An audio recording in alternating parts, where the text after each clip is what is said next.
I grew up in Oklahoma. That means that I grew up with just by the culture there, a certain kind of chivalric code, right? Which in its most basic form meant this. I was taught to open doors for ladies, right? We've lost that, right? And even some women today get offended at such things. Okay, all right, but that's just the way it is, but you know why? You know why when we were kids we were taught that? It's because they were trying to teach young men how to act in such a way that prefers other people. It was to train the character of the heart by the things that you did. And even such small things as opening doors for women was something that was helpful in that. Look, we suffer from the human condition that says it's all about me, right? And so we put ourselves first, and we understand that as we're raising our children and our grandchildren, that what we're trying to do is we're not just trying to help them be happy, healthy, wealthy, and wise.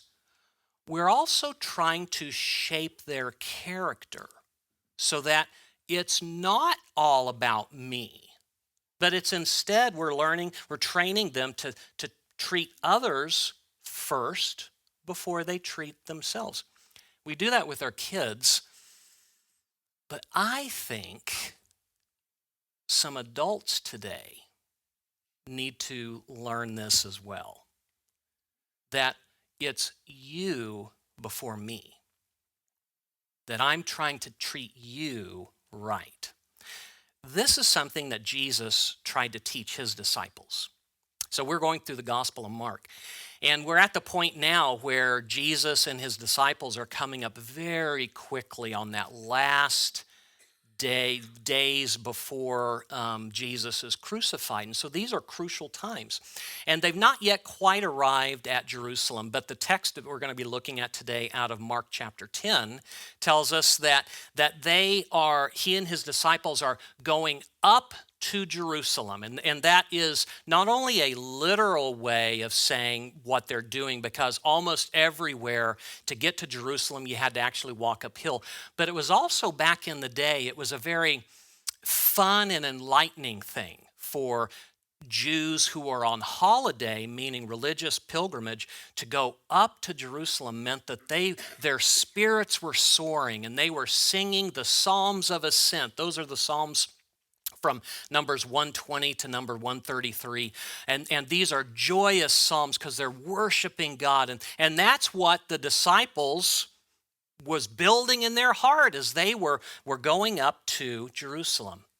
But you know what was in Jesus' heart? This is in Mark chapter 10. So if you have your text or you have your book or whatever,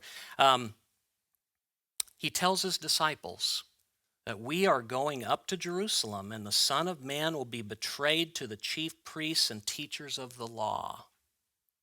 That doesn't sound too happy, does it? And they will condemn him to death and will hand him over to the Gentiles, who will mock him and spit on him, flog him, and kill him. 3 days later, he will rise. You see where we're going with this? Mark is telling us that the disciples are in one mood, happy, we're going up to Jerusalem. And when we get there, who knows that all of our wildest dreams will come true. But Jesus is telling them something very different. Jesus is telling them, when we get there, I'm a dead man. Interesting, isn't it? The disciples had another thing in mind. Not being a dead person, but greatness. And we'll see that. We'll see what they had in mind here in just a second. But let me ask you this before we get there. in this world in which you live, right? You live in the world of media. You know what is expected out of you. You go to work. You interact with people. Advertising system tells you you've got to, in order to be a super person, you've got to have this product and go this place and do all this stuff. And if you can't do that or won't do that, you're a nobody. Who do you think you are, right? That's all of life is seemingly built on such things. Let me ask you this. How would you describe greatness in this world today by the world's standards? Okay. Let me ask you one more question, because you're here because you want to be a disciple of Jesus. Knowing what Jesus is expecting, how do you think a disciple of Jesus should define greatness? Very, very important for us that we understand it, the difference. And we'll see what the difference is here in just a second. What monuments would you build to your own greatness? The disciples had something in mind, but for Jesus, he would want disciples to know this, that to go low, that's how you get to greatness, is by going low. What do we mean by that? Jesus teaches us that the only monument to greatness that he had in mind was the cross. So he tells us in Mark chapter 10, verses 35 to 37, then James and John, the sons of Zebedee, came to him. Teacher, they said, we want you to do for us whatever we ask. Well, what do you want me to do for you? Wouldn't that be such an awesome thing? You go to Jesus and, Jesus, I want you to do anything you want. And Jesus says, well, what do you want? I mean, you're kind of like set up like, woo, I'm going to get whatever I want, right? And they replied, let one of us sit at your right and the other at your left in your glory. So if you're going to die, we want to have the best positions. Okay, this is James and John. Now, these were brothers. These were, if you remember back in a few years ago, Jesus had plucked them from obscurity as fishermen on the Sea of Galilee. They were successful, and they were so far doing their best to faithfully follow after Jesus, right? They had joined, in fact, this James and John had joined with Peter as among the inner circle of the 12. So these were the three that appeared to be the closest to Jesus, and that Jesus seemed to be pouring the most into: James, John, and Peter. In fact, they uniquely witnessed Jesus being transformed on the top of the mountain. And there they saw that he was next to the Old Testament biggies, Moses and Elijah, and there was Jesus. And so it was James and John who got to see this. But it was also James and John who secretly were arguing with the other disciples about who was the greatest, who would be the greatest. This happened back in chapter 9, I think. And so Jesus kind of heard them arguing, and he leans over to him and says, hey, guys, what are you arguing about? And the text says that they didn't say a thing because they knew they shouldn't be arguing about this. Jesus wouldn't want them to be arguing about who is the best, but their human nature made them do it or lent them to do that. So they've heard Jesus repeatedly now lay out his modus operandi for how he is to be Messiah, which is this: I'm going to go to Jerusalem, and I'm going to suffer at the hands of religious leaders, and I'm going to be killed, and on the third day, I'm going to rise again. But somehow, even though they've heard Jesus say this now repeatedly, they continue to miss it. They're not quite understanding it. So they know Jesus doesn't want them to be arguing or asking about being great. So they sort of ask Jesus in a sly way to let one of us sit on your right and the other sit on your left when you come into your glory. Let us have those places. You know, you may identify with James and John here a little bit. I know I do. There's a poem that has been written I want to share with you, and it goes like this. It's not quite a poem, but it's a little saying. It says this: I am like James and John.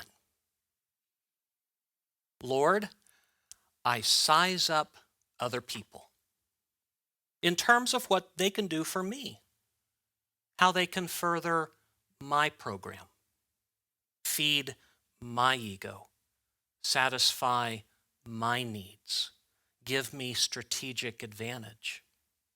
I exploit people, ostensibly for your sake, but really for my own, and obtain special favors, your direction for my schemes, your power for my projects, your sanction for my ambitions, your blank check for whatever I want.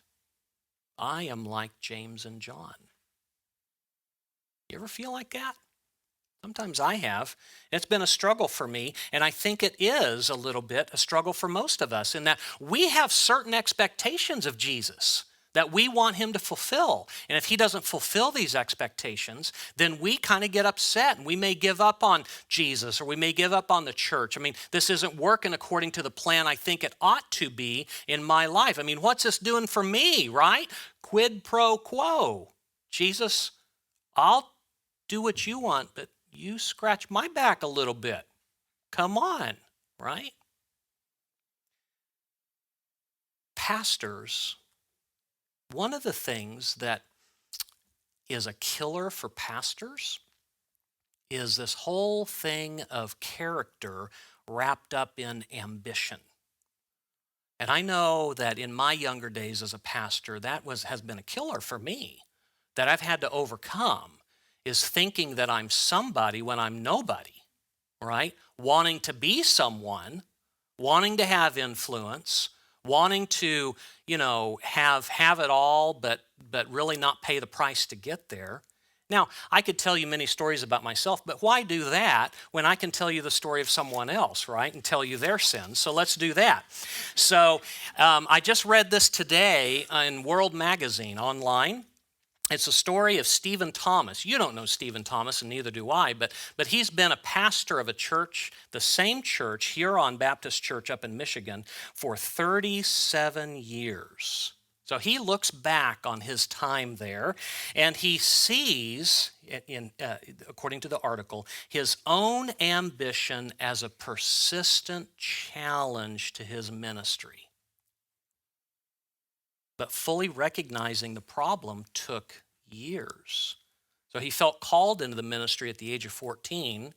He went on to a Bible college in Missouri, then finally to seminary in Detroit. And he writes, in seminary, a professor told me that I was destined to pastor a large church. Ooh, it sounds so good, doesn't it? The professor meant well, Thomas says, but he says a young man in his 20s can't hear that without it having an effect on him. And for Thomas, the effect was subtle pride and overconfidence in his abilities. And pretty soon in his local church that he went there, started there, the same church he's now pastored 37 years, Huron Baptist Church, he began at $100 a week pastoring, trying to make a go of it. Church grew a little bit, but lo and behold, as happens in many cases, there was a problem personality there who continually, in the midst of everyone, started down-talking the pastor and the church ministry, and the church went from 150 people down to 75 people. Thomas had assumed the church grew because of his abilities, the article says. But the membership exodus taught him growth depended on God. Thomas couldn't make people come or stay. Believe it, Pastor. Talking to me. Thomas now sees the good that God accomplished even through all the painful years. The Lord taught me to rein in my own pride in what I was doing, he says. The Lord uses sorrow to help his children topple their idols of self-assurance and set the trajectory of their affections toward Christ. Amen. And that's not just for pastors. That's for all of us. careful our ambition, right? So Jesus, that's what he told the disciples, verses 38 and 39. You don't know what you're asking, he says. Can you drink the cup I drink or be baptized with the baptism I am baptized with? We can, they answered. We can. Jesus was concerned. And now he confronts them. See, when Jesus asks them, can you drink the cup I drink? Can you be baptized with the baptism I'm baptized with? Jesus had in mind the Old Testament imagery of cup and baptism, which in the Old Testament very often refers to the cup of wrath, meaning God's anger, and the baptism meaning being overwhelmed in the midst of the flood that comes your way. You're just like, it just comes your way and you're helpless before it. See, James and John, they just glibly respond to Jesus, yeah, wrath and being flooded over, yeah, we can do that. You ever kind of done that with Jesus?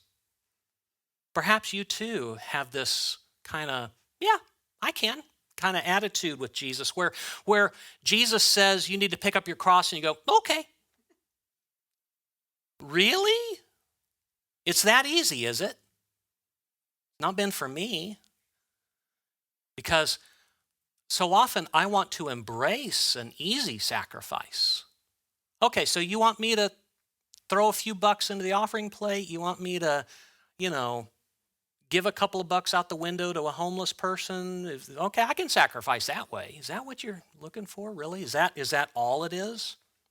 Maybe it's because you've never been tested and tried by faith-challenging situations that you can so glibly just say, yeah, I can do it. Just like you, Jesus.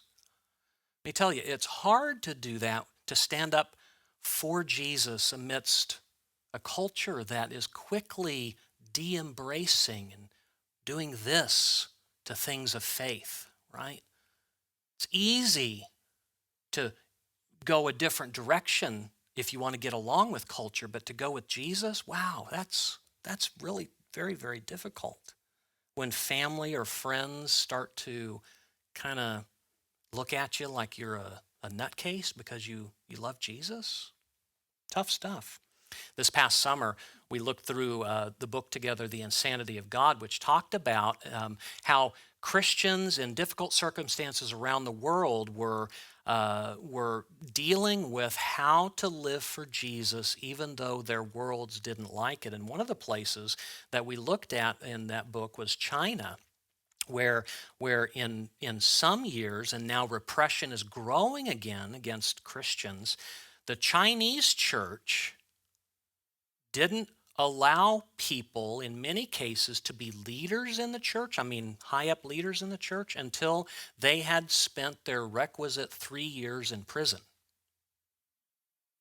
Then you know what it is to sacrifice for Jesus. That's tough stuff, right? Well, let me ask you a question. What might you need to sacrifice for Jesus in order to fully follow him? So, continue on their scripture, verses 39 to 40, Jesus said to them, you will indeed drink the cup that I drink and be baptized with the baptism that I am baptized with, but to sit at my right and my left is not for me to grant. These places belong to those for whom they have been prepared. So I can imagine James and John here. Maybe they're remembering that on top of the mountain when Jesus was transfigured, they saw Moses and Elijah there on either side of Jesus, and they were thinking, I'd like their spots. And maybe that's what they were asking for. But Father God, Jesus is saying, probably has in mind other people for those spots that you think you want. A bit of a come down for these guys, right? Because they had top dog ambitions. And in fact, what Jesus says to them is a bit ominous, isn't it? He says to them, oh, you will indeed drink the cup I drink and be baptized with the baptism that I'm baptized with. You'll feel the wrath and the flood. When I read that, it gives me a bit of a chill and I go, yikes. That's what's meant for disciples? Maybe this is the point where your faith usually stalls. You think, I'm good with things as they are, but to go a little bit further in sacrifice, just not down for that.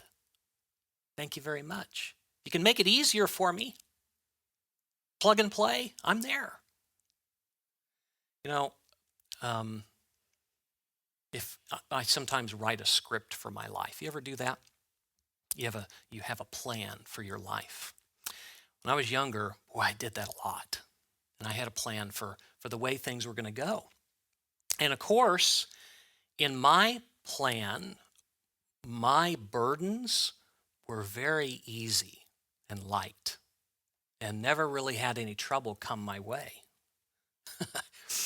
But it seems like if you let Jesus write the script for your life, the burdens that he has for you are not as easy as the ones you have for yourself. So he says, here, hold out your hands, and you go, okay. And he says, here, hold this. And you take it and go, whoa, how do I handle this? But Jesus is almost like he's telling us in the things of life, until you handle this with my grace and strength, you don't fully know what it is to be a disciple. Will you carry it? Will you go low? Will you be humble to carry this burden and let me help you carry it with you? And so our text today closes out with this. When the 10 heard about this, these are the other disciples, not just James and John, but Peter and Andrew and all the rest. They became indignant with James and John. And so Jesus calls them all together and says, you know that those who are regarded as rulers of the Gentiles lord it over them. The Gentiles, who are they? They're the non-Jews. They're the ones that make up the vast majority of the people in the world. So he's talking to Jews and he say, those who are rulers of the Gentiles, they lord it over them, and their high officials exercise authority over them. But not so with you. Instead, whoever wants to become great among you must be your servant, and whoever wants to be first must be slave of all.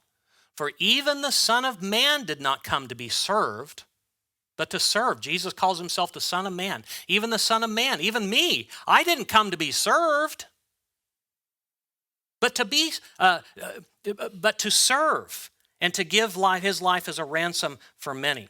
I suspect that these disciples were angry with James and John not because of what they asked, but because they got the jump on them, that they were first in line to ask for this. Remember, they were all arguing before about who was to be the greatest in the kingdom. But Jesus here points out the world's modus operandi. He says the world's modus operandi, their MO, is power and authority. Just get in charge. Why do people love to be in charge, even in low-paying positions? Because power is awesome to have. You can rule it over other people. Jesus forbids this motivation among his disciples. Now, you may protest. You may think, hey, that's just human. What, do you want me to stop being human? That's how humans interact with each other. You go to my work and everybody's fighting for position. You go into my family situation and man, everybody's vying for authority. They want to tell everybody what to do. Everyone wants to be the boss and no one wants anyone else to be the boss. And we're all singing the song together, you're not the boss of me. No. But yeah, I want to be the boss of you. That's how this world works, Jesus says. And we say, yeah, that's just what it is, and what can you do about it? That's what James and John and the others were thinking. That even with Jesus, I'll just act like the world acts and things. But to follow Jesus is to go low, to be servants and slaves, exactly the opposite of the world. Imagine yourself racing other people to the bottom of the ladder.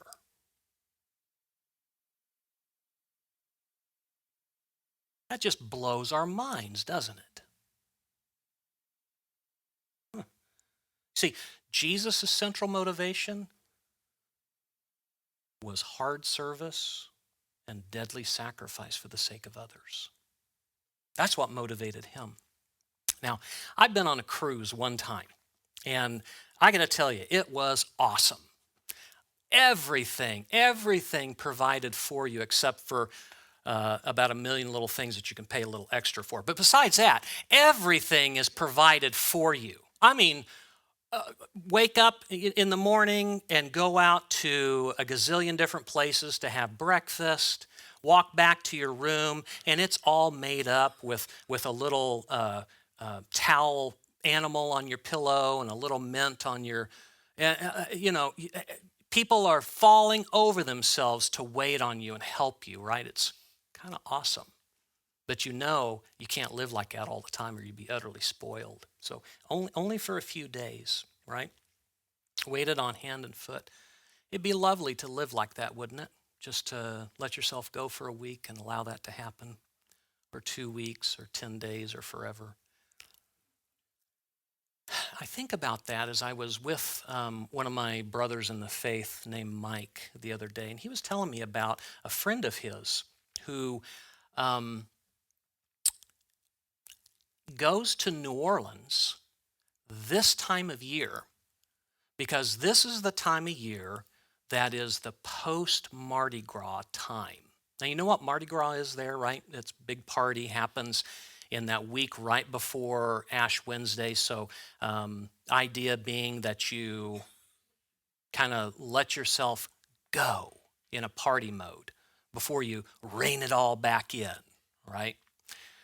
Okay, so I said, Mike told that story, and then I kept chewing on it. And so I called Mike up. I said, Mike, can you tell me that story again? He says, better yet, I'll have the guy call you and talk to you. So I talked to not the guy, but his son, Landon. Landon gave me a call. Landon's dad goes down to New Orleans in the month after Mardi Gras because there are so many wasted people there after Mardi Gras. The leftovers, the people who can't find their way back home, the people who have so blown their minds. And I'm like, whoa. So Landon, who grew up in New Orleans, was telling me this. He says, this is what happens. He says, in New Orleans, as Mardi Gras is about to start, they go wherever the statue of Jesus is, and they put a black hood over the face of Jesus.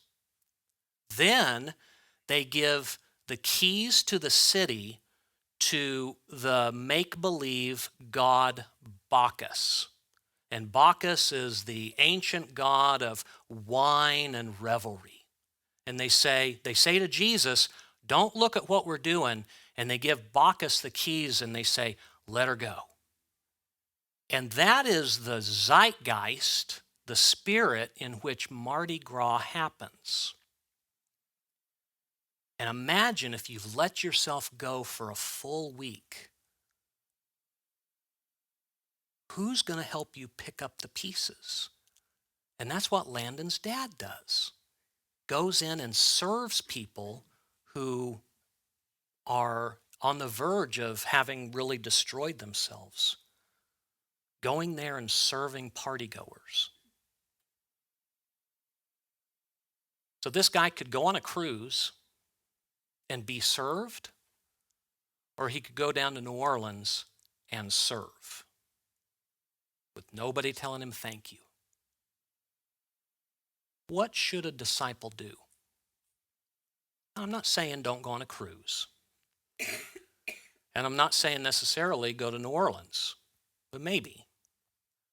But in your world, what do you need to do to serve others? We've been thinking a little bit about Becca McBee. Some of us met her at family camp a couple years ago. She is a missionary in China, in Wuhan province. And she had opportunity to leave Wuhan several weeks ago, but she decided not to, but to stay there and to minister to folks. Okay, with all the stuff about coronavirus and all that, do a thought experiment real quickly. Think about this. If coronavirus flared up right around you, how could you serve others in the midst of that? To where you would sacrifice, potentially, comfort, being absolutely healthy, you know what I mean? That kind of blow your mind a little bit to think about that, to stay in there with people. So make servanthood your Christ-like ambition. I think this is what Jesus is telling us. For Jesus, the race is downhill to servanthood, not uphill to being served. You see, the world's usual rewards hold no sway for disciples. As a disciple, you hear Jesus say this, not so with you. Not so with you. Instead, your greatness is in slavery.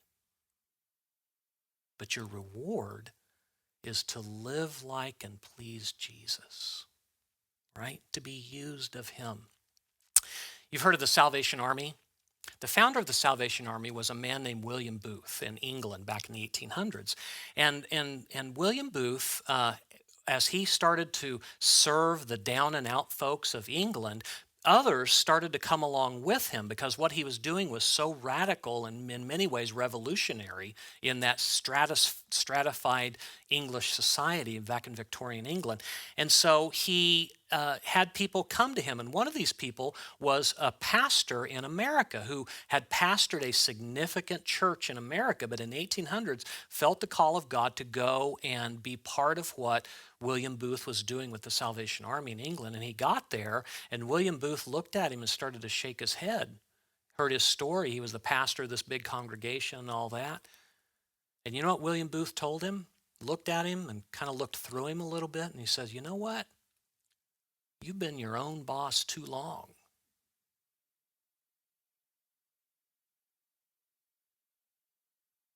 And you know what job he started this pastor doing? Blacking the boots of poor men. You know what that means? That means polishing, putting polish on boots. And this pastor did not like that. That's not what he came there for.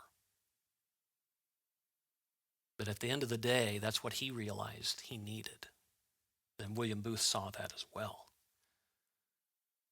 Would you come to Jesus and say, I submit to being a slave in this world, Jesus. I submit to serving others in your name. Would you do this? Race other disciples to the bottom by capturing opportunities to serve others. Seek that self-sacrifice. Right now, ask the Holy Spirit to bring one person to mind that you know you can serve. It may be someone that that lives very close to you, that is having very difficult physical issues. It could be that someone is an utterly despicable person, unlovely, very difficult to get along with. And maybe that person needs a true friend. Ask the Lord to bring to mind one person to whom you can start to serve sacrificially. Imagine us as Friends Church together, racing one another to the bottom. We line up together at the starting line, and we can't wait for the starter's gun to go. We just say, look, I'm going. See ya. Try to beat me. Going low is how we gain greatness. That's what matters. Serving like Jesus, sacrificing to meet needs. Imagine that. Let's be with Jesus just for a couple of minutes, quietly reflecting on this word that we have heard this day. Allow Jesus to speak to you through this word.